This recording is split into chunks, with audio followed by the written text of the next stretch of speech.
नमस्कार दोस्तों, आज हम लोग पढ़ेंगे निशांग जयंती। निशांग जयंती कक्षा 10। ठीक, आज हम प्रश्नावली 7.1 पढ़ेंगे। पहले उसके पहले हमको कुछ चीज़ जान लेते हैं क्या होता है इसमें। जैसे होता है पहले कार्तीय तल। क्या होता है?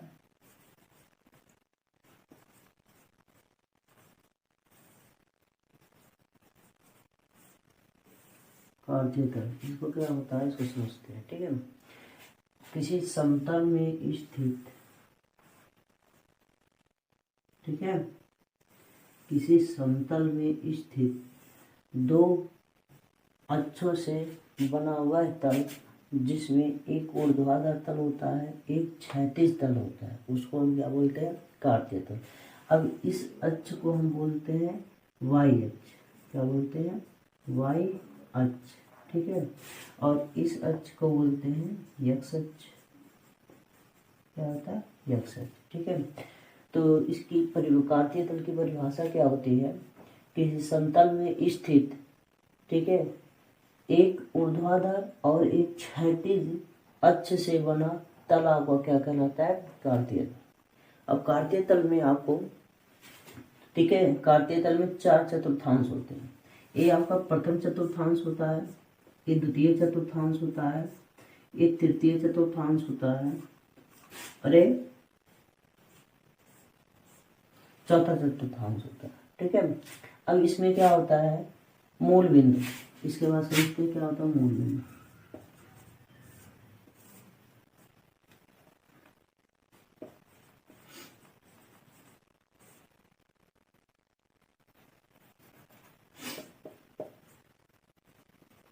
जहां पर यक्ष अक्ष और वाई अक्ष दोनों प्रतिच्छेद करते हैं, उस बिंदु को हम कहते हैं मूल बिंदु। ठीक है, मूल बिंदु में आपका यहाँ पर ए एक्स अक्ष होता है, ए वाई अक्ष होता है। अब ये दोनों जहाँ पर काटेंगे वही मूल बिंदु होगा। इसका निर्देशांक जो होता है 0,0। ठीक है, इसका निर्देशांक जो होता है 0,0 होता है। आपको पढ़ा है कार्तीय तल। ठीक है, क्या होता है उसको समझिए। किसी समतल में दो अक्षों से बना हुआ तल, ठीक है, जिसमें 4 चतुर्थांश होते हैं, उसको हम कार्तीय तल बोलते हैं। अब कार्तीय तल में आपके दो अक्षे होते हैं, एक एक्स अक्ष होता है, एक वाई अक्ष होता है। अब बात करते हैं एक्स अक्ष। ठीक है, तो किसी कार्तीय तल में स्थित वह अक्ष जो क्षैतिज अवस्था में होता है उसको हम क्या बोलते हैं? ठीक है, यक्ष अक्ष। किसी कार्तीय तल में ठीक स्थित वह अक्ष जो क्षैतिज अवस्था में होता है उसको हम बोलते हैं यक्ष अक्ष। अब यक्ष अक्ष का निर्देशांक जो होता है वह आपका, ठीक है, x,0 होता है। ठीक है, यक्ष अक्ष का निर्देशांक जो होता है क्या होता है? ठीक है, x,0 होता है। और इसको हम बोलते हैं, ठीक है, इसका एक नाम होता है, इसको बोलते हैं भुज। क्या बोलते हैं? भुज। भुज मतलब क्या होता है? यह जैसे हमारा हाथ फैलता है वो भुजा के आकार का होता है, वैसे इसी प्रकार हम इसको भी बोलते हैं क्या? भुज। अब बात करते हैं वाई अक्ष। ठीक है, वाई अक्ष। ठीक है, किसी कार्तीय तल में स्थित, ठीक है, ऊर्ध्वाधर अक्ष को ही हम क्या कहते हैं? वाई अक्ष कहते हैं। ठीक है, किसी कार्तीय तल में स्थित ऊर्ध्वाधर अक्ष को ही, ठीक है, हम क्या बोलते हैं? वाई अक्ष। अब यहाँ पर, ठीक है, वाई अक्ष को निर्देशांक जो होता है उसका होता है क्या? 0,y होता है। यक्ष अक्ष का निर्देशांक होता है, ठीक है, x,0। वाई अक्ष का निर्देशांक होता है 0,y। ठीक है, और इसको हम क्या बोलते हैं? कोटि। क्या बोलते हैं? कोटि। कोटि का मतलब क्या होता है? जैसे बिल्डिंग हमारी बड़ी सी होती है ऊपर, उसी प्रकार इसको हम बोलते हैं, ये भी ऊपर रहता है इसलिए हम बोलते हैं इसको कोटि। चलिए हम पढ़ते हैं कार्तीय तल में किस चतुर्थांश में कौन सा धनात्मक होता है, कौन सा ऋणात्मक होता है। ठीक है, उसको समझते हैं। देखिए, आपका हमने बोला कि किसी समतल में स्थित दो अक्षों से बना जो तल होता है वही आपका क्या कहलाता है? कार्तीय तल। ठीक है, अब कार्तीय तल में आपका, ठीक है, दो अक्षे होती हैं, एक होता है यक्ष अक्ष जिसको हम बोलते हैं भुज, और एक होता है वाई अक्ष जिसको बोलते हैं कोटि। ठीक है। अब इसमें आपको क्या पढ़ना है, कौन सा चतुर्थांश प्लस, आपको ये हमने बताया था इसमें 4 चतुर्थांश होते हैं।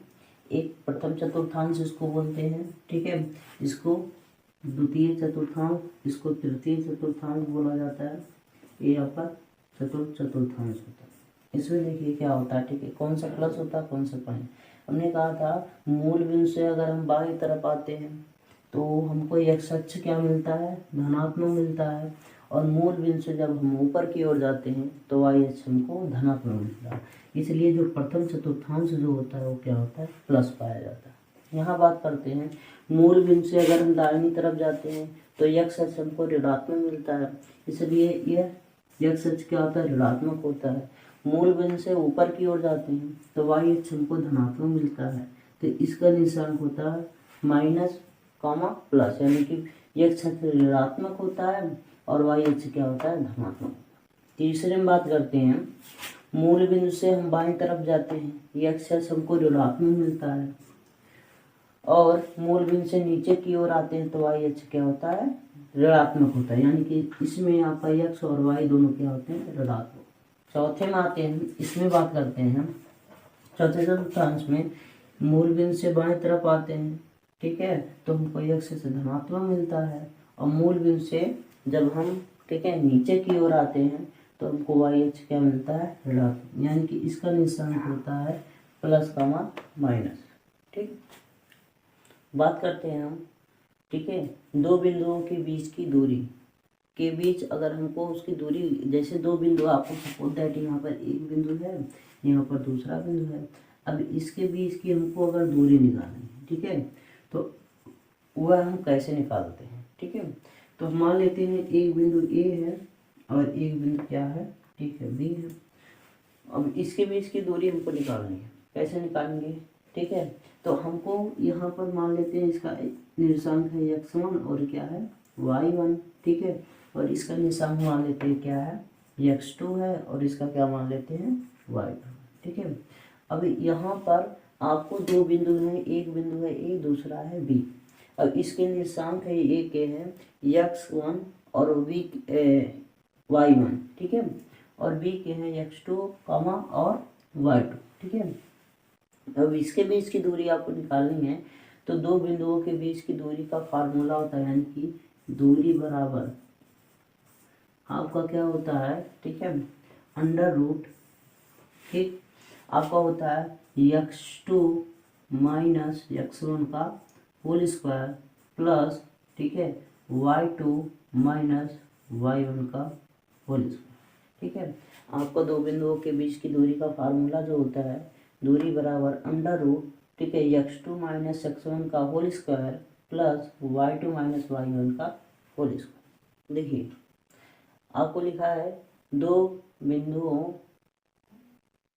के युग्मों के बीच की दूरी ज्ञात कीजिए, ठीक है। जैसे आपको दो बिंदु दिए हैं, ठीक है, अब इसके बीच की दूरी ज्ञात करना है, ठीक है, जिसके निर्देशांक आपका पहला निशान दिया 2,3 और दूसरे दिया 4,1, ठीक है।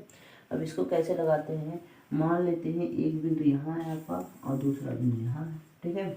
अब इसको मान लेते हैं ए है, ये मान लेते हैं क्या है, बी है। अब इसके बीच की दूरी निकालनी है, तो पहले बिंदु का निशांक दिया आपको 2,3 और दूसरे बिंदु का निशांक दिया आपको 4,1, ठीक है।